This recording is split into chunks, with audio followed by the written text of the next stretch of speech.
Hey, I'm ZSH Plays. Welcome to the final habitat at Bellemont Zoo. We've got one space left to fill behind the Madagascar house here, and today we're going to be filling it with a habitat for sea lions. It's hard to believe that 10 months ago, this was the whole of Bellemont Zoo. We have done a lot of building since then, and today it is time for the final build. Let's go. We've built a few sea lion habitats on this channel now, and each one has been bigger than the last, from Tecton Zoo to San Bernardino Zoo to the enormous Tierra del Fuego build a couple of months ago. And this time we're going to go in the opposite direction. We're going to be building what would have started out as a classic mid-20th century sea lion habitat, upgraded and redesigned for the modern day. We've got a fairly limited space available here, and the main influence on this build is going to be the sea lion habitat at Artis in the Netherlands, but ours will be a bit larger than that. I checked with Google Maps and I think that's just under 300 square meters, and this one, the pool alone, will be 300 square meters, and then they're going to have a land area as well. We're going to have raised paths for the guests, we're going to have slightly underground paths for underwater viewing, and when you combine water, raised paths and lowered paths in Planet Zoo, it's pretty much the toughest thing to do, so this build is going to take some doing. The first part that we're going to build is the pool. This is going to be kind of teardrop shaped, although I figure when it was first built it would have been circular, so we're going to build a circle first because we need that part of it to be correct, and then later on we're going to add the teardrop part of the shape. So I've got the concrete in using the mud pillar technique, and now we're going to get the glass in to hold the water. We've got a straight piece of glass to get the angle, and now we're going to do some curved glass and just snugly fit it around this concrete so it's never poking out of either of the sides and it is completely hidden by that. We're going to be holding all the water in this habitat in using the glass. We won't be using terrain to keep any of it held in. Once we've got that complete, we'll just put the last piece in here, and then we can delete that straight piece that we put down first. Adjust any angles that need adjusting using the Z key, and that's the glass in, and now we can start digging down to the correct height. We've got a 3-meter piece of concrete there. That's the minimum depth requirement for the sea lions to be able to dive, which we very much want them to be doing in this habitat. Otherwise the underwater viewing is not going to be particularly exciting. So we'll use the stamp tool to clear out all the ground here down to the right depth. It doesn't matter if the part that we're digging out sticks out past the habitat a little bit, because all the ground around here is going to be covered in concrete using some panels that we'll do later. With that done, we can select all the glass and get the bottom of the glass to the right level, and then we'll get the top of the glass to the right level. We want the glass to be poking out slightly above the concrete because that's actually going to be visible. That is going to be part of the barrier that the guests will stand behind. And then we can put the water in. You can see we've got the right height there, just above the 3-meter mark, and we can start putting in the raised paths for the guests. We've got snap to habitat barriers turned on so we can get a nice smooth curve around the side of the pool there, and then we're going to bring this down to the ground, leaving enough space for the teardrop part of the pool, and then we'll dig down the underwater viewing and connect that up to the main path. This is a very heavily edited version of the 30 minutes or so it took to get these in, and there we go. That's the basics of the habitat complete. It is a very snug fit, as you can see, and we can move on to start making it look less terrible. The first thing we're going to do is create a concrete floor that will cover up all the paths that we just put in, and the terrain and the gaps in the terrain where the water is and everything else. And we're going to use the mud panels. They've got a really interesting texture to them once you give them a much lighter shade like this. And we use the same mud pillar we created the pool with to spin these around so we can get a completely level piece of ground that covers the whole area and makes everything look nice and smooth. And then we'll break a bit of it off and start making that follow the line of the lower path, so that when we're done, the guests will just be walking around one large concrete area with no visible paths. I really like these mud panels. I think they're actually much more effective than the plaster panels for doing stuff like this. When we built the Houston Zoo Sea Lion Recreation at San Bernardino Zoo, we had to cover the entire thing in plaster panels, and sometimes it just looks a bit fake. They've got such little texture on them, you never really see big areas of concrete that are that uniform, whereas using the mud panels here, it just seems to give a much more realistic look. Really happy with that. Let's move on to some more work on the pool. We'll get rid of the grey, don't want that.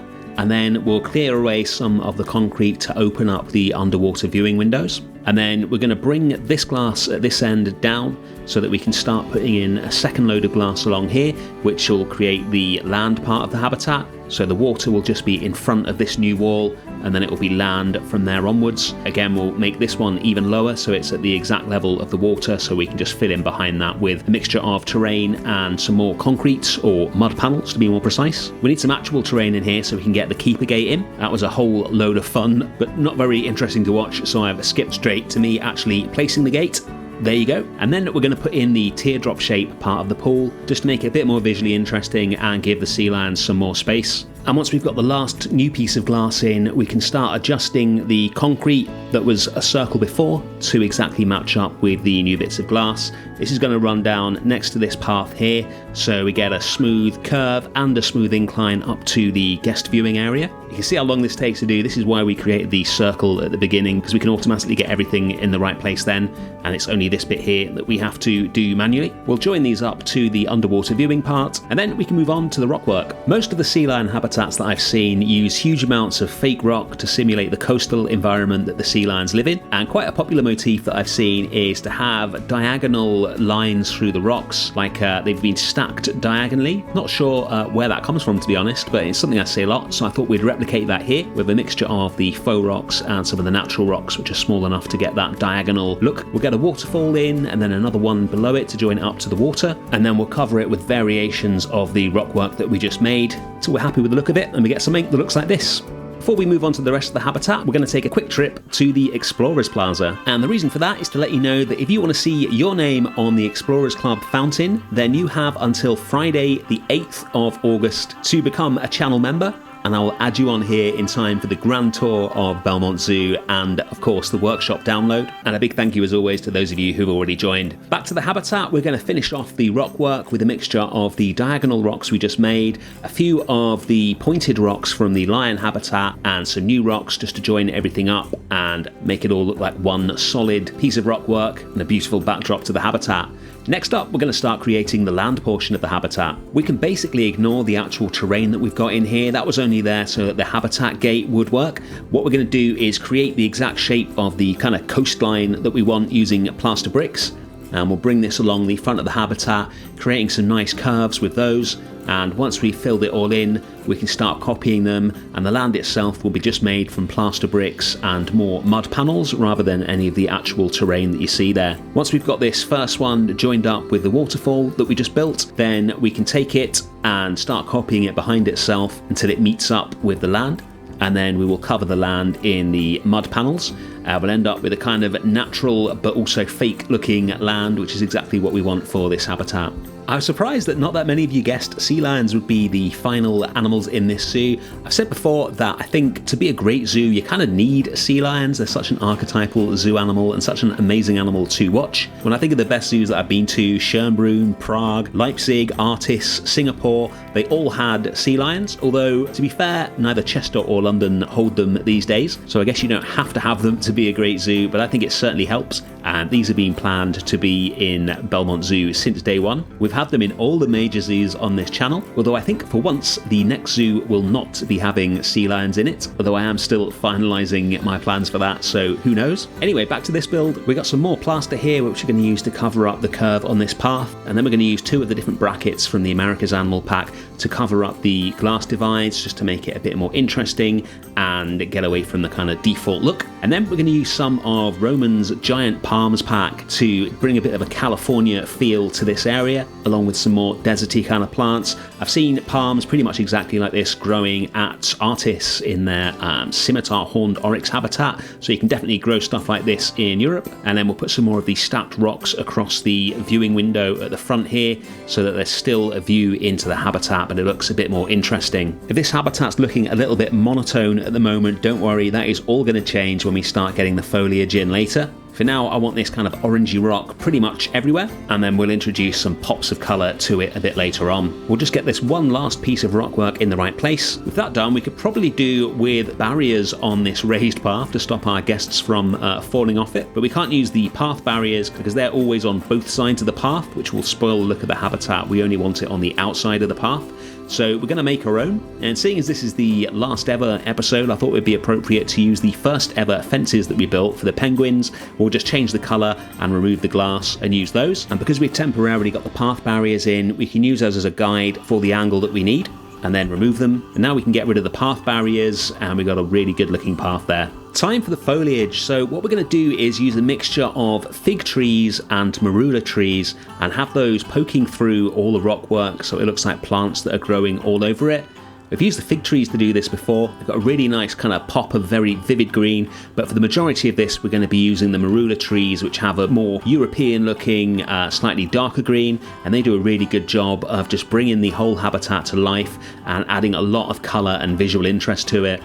Then we're going to hide one of the little African doors into the rocks, so it looks like the keepers have got some way of getting in and out. And then it's onto the underwater viewing. At Artist, there is a really striking underwater viewing window for the sea lions. It was built much later than the rest of the habitat, and we're going to replicate that here. So we've got a mud wall in just to get us on the grid, and we're going to put another mud panel on the outside of it, which will be the wall. And then on the other side, we're going to put a plaster panel in, which will be the inner wall.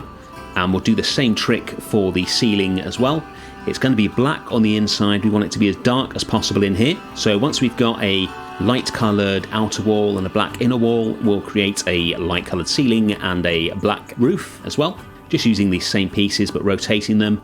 And we're just going to build one section of this and then use that to create the whole building that the underwater kind of tunnel effect is in. This is basically the colour scheme that they have at Artis, but it's even more important that we have it here, because without any kind of proper indoor lighting engine in the game, if we want it to be dark inside, then we just need to make everything black, so that is what we'll be doing. If we go inside our little slice of building here, then we can start detailing the ceiling. We're going to use these fence posts to create metal strips that run across the ceiling, and then in between them will be lights. We'll stick a very small piece onto the metal so we can get the distance between each piece of it correct, and copy that across the ceiling, and then we'll put the lights in. These are going to be blue, which will create a really interesting atmosphere in here, and we're going to have quite a lot of those.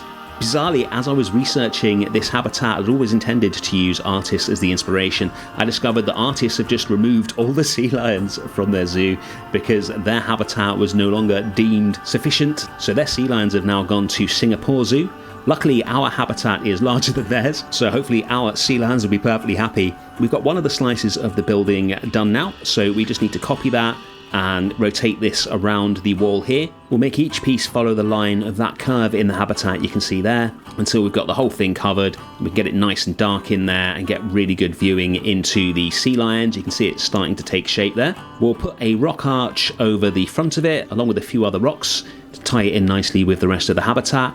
And then we'll colour the inside of all the concrete here black as well, so nothing distracts from the view of the sea lions. I've hidden some lights underground inside the tank as well, so the underwater area is brighter than the guest area. We'll colour the floor black as well, and that's the indoor viewing done. On to the finishing touches now. We're going to add some hatches so the sea lions can get from the on-show to the off-show part of the area, using the ones that we created for the bonobo habitat, and then we'll just adjust all the rocks so they fit in nicely.